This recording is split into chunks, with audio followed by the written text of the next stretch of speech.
سنا ہوگا میڈیا پر بہت زور شور کے ساتھ ایک بات چل رہی ہے. پاکستان کی عورت وکیل ہے جس کا نام سیفی علی خان ہے. اس نے ایک بیان کیا کہ حضرت فاطمہ الزہرا سلام اللہ علیہا دربار میں گئیں اور ان کو حق نہ ملا، یعنی ان کو انصاف نہ ملا، خالی واپس لوٹ آئیں. یہ اس کا بیان ہے. تو میں Ahmad Hasan Qadri Amroha U P India اس کے بیان کی تائید کرتا ہوں، تصدیق کرتا ہوں. جو اس نے کہا ہے وہ صحیح ہے. اور وہ صحیح کیسے ہے؟ سامعین محترم، ہر تاریخ میں اسلام کی کوئی بھی تاریخ ہو، بلکہ عیسائیوں کی، یہودیوں کی، کسی بھی تاریخ کو اٹھا کے دیکھ لیجیے آپ، حضرت فاطمہ الزہرا شہزادی کونین، مادر حسنین، بطول بنت رسول، اپنے باپ کے انتقال کے بعد، یعنی محمد الرسول اللہ کے انتقال کے بعد بادشاہ وقت، خلیفہ وقت کے پاس گئیں اور کہا کہ مجھے میرا حق چاہیے. ان کو حق نہیں ملا. سامعین محترم، قرآن، حدیث، تاریخ، اس کو ایک طرف رکھیے گا. یہ ایک الگ موضوع ہے، الگ چیپٹر ہے، الگ میٹر ہے. قرآن، حدیث، تاریخ، اس کو تھوڑی دیر کے لیے الگ رکھ دیجئے گا.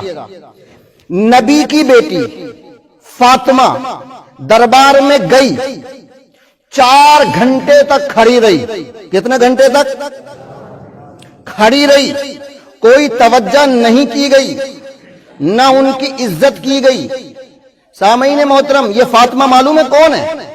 یہ وہ فاطمہ ہیں کہ جب حضور صلی اللہ علیہ وسلم کے پاس تشریف لاتی تھیں تو حضور صلی اللہ علیہ وسلم ان کے استقبال کے لیے کھڑے ہو جاتے تھے. یہ کون نبی ہے؟ یہ نبیوں کا نبی ہے، رسولوں کا رسول ہے، باعث تخلیق کائنات ہے، فخر موجودات ہے، جان کائنات ہے، اصل کائنات ہے. اگر یہ نبی نہ ہوتا تو کچھ بھی نہ ہوتا. جو کچھ بھی ہے اس نبی کے صدقے میں. جب حضور صلی اللہ علیہ وآلہ وسلم معراج کو تشریف لے گئے مسجد اقصی میں، سارے نبی قطار بنائے ہوئے کھڑے تھے، یعنی نبی کا استقبال کر رہے تھے.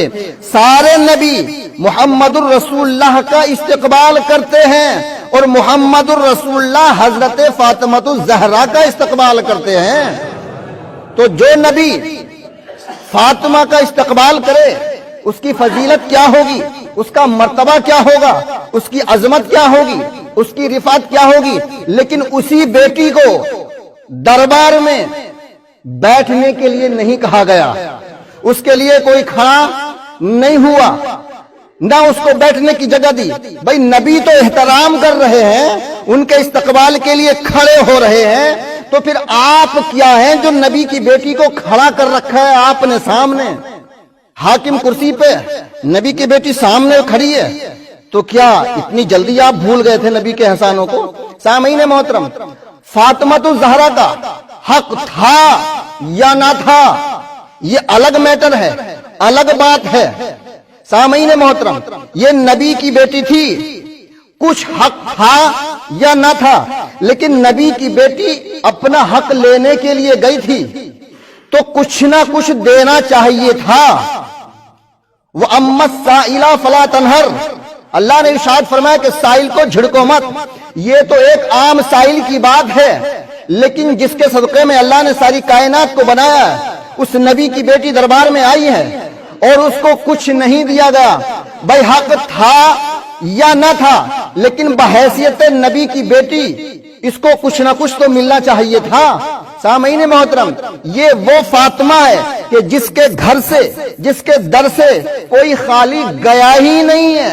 مجھے ایک چھوٹی سی حکایت یاد آ رہی ہے، اور اللہ نے اس واقعے کو قرآن میں ارشاد فرمایا ہے، وَيُطْعِمُونَ الطَّعَامَ عَلَى حُبِّهِ مِسْكِينًا وَيَتِيمًا وَأَسِيرًا. حضرت حسن حسین بیمار ہو گئے، حضور نے فرمایا بیٹی فاطمہ نظر مان لو، 3 دن کے روزے رکھو، تمہارے بیٹے کو شفا مل جائے گی. حضرت فاطمہ الزہرا سلام اللہ علیہ نے نظر مان لی، بیٹوں کو شفا ہو گئی. جب منت پوری کرنے کا وقت آیا تو حضرت فاطمہ نے بھی روزہ رکھا، مولا کائنات نے بھی روزہ رکھا، اور حضرت فضہ جو حضرت فاطمہ کی کنیز تھی اس نے بھی روزہ رکھا۔ روزہ پورا ہو گیا، جب افطار کا وقت آیا تو بس لقمہ توڑ کے کھانے ہی والے تھے۔ دروازے پہ دستک دی کسی نے، سائل نے کہا کہ میں یتیم ہوں، مجھے کھانے کے لیے کچھ دیا جائے۔ تینوں کے تینوں نے، علی نے، فاطمہ نے، فضہ نے اپنے حصے کا کھانا سائل کو دے دیا، خود پانی سے افطار کر لیا۔ دوسرا دن آیا، روزہ پورا ہو گیا، پھر جب افطار کا وقت آیا پھر ایک سائل آ گیا، اسیر آ گیا۔ سامعین محترم، اس نے دروازے پہ دستک دی، میں بھوکا ہوں، مجھے کھانا دیا جائے۔ تینوں نے اپنے حصے کا کھانا پھر سائل کو دے دیا۔ تیسرا دن ہوا، پھر افطار کا وقت آیا، پھر سائل آ گیا، تینوں نے اپنے حصے کا کھانا پھر سائل کو دے دیا۔ 3 دن تک بھوکے رہے، پانی سے سحری اور افطار کرتے رہے۔ یہ وہ لوگ ہیں خود بھوکے رہتے ہیں اور دوسروں کو کھلاتے ہیں، لیکن جب یہی فاطمہ دربار میں جاتی ہے تو اس کو کچھ نہیں دیا جاتا۔ عزیزان ملت اسلامیہ، نبی کا امتی، نبی کا امتی، نبی کی حکومت پر، نبی کی کرسی پر اگر مالک بن کر بیٹھ سکتا ہے تو جب نبی کے امتی کو حق ہے کہ نبی کی حکومت سنبھالے، تو سامعین محترم جب امتی پوری حکومت لے سکتا ہے تو پھر کیا جس نبی کے صدقے میں حکومت ملی ہے اس کی بیٹی کو کچھ نہیں دے سکتا؟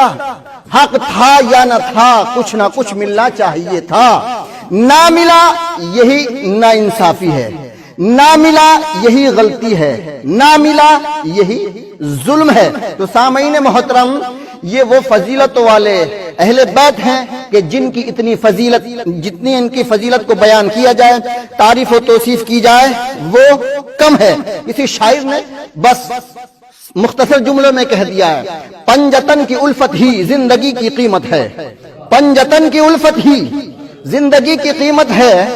ارے جس کا شوہر قاسم جنت و نار ہو، جنت اور جہنم کا بانٹنے والا ہو، اس کی بیوی کو خالی لوٹایا جا رہا ہے۔ جس کا باپ وجہ تخلیق کائنات ہو، اس کی بیٹی کو تم خالی لوٹا رہے ہو۔ جس کے بیٹے جنتوں کے سردار ہوں، اس کی ماں، ان کی ماؤں کو خالی لوٹا رہے ہو، اور جو خود جنتی عورتوں کی سردار ہو اس کو آپ خالی لوٹا رہے ہیں۔ نہیں تھا میں نے مان لیا، لیکن رسول کی بیٹی ہونے کے ناطے کچھ نہ کچھ ملنا چاہیے تھا، نہ ملا یہی تو شکایت ہے۔ پنجتن کی الفت ہی زندگی کی قیمت ہے، پنجتن کی الفت ہی زندگی کی قیمت ہے، ان کے عشق میں مرنا خلد کی ضمانت ہے، ان کے عشق میں مرنا خلد کی ضمانت ہے، ان کا عشق ہے دل میں پھر عمل عبادت ہے، ان کا عشق ہے دل میں پھر عمل عبادت ہے۔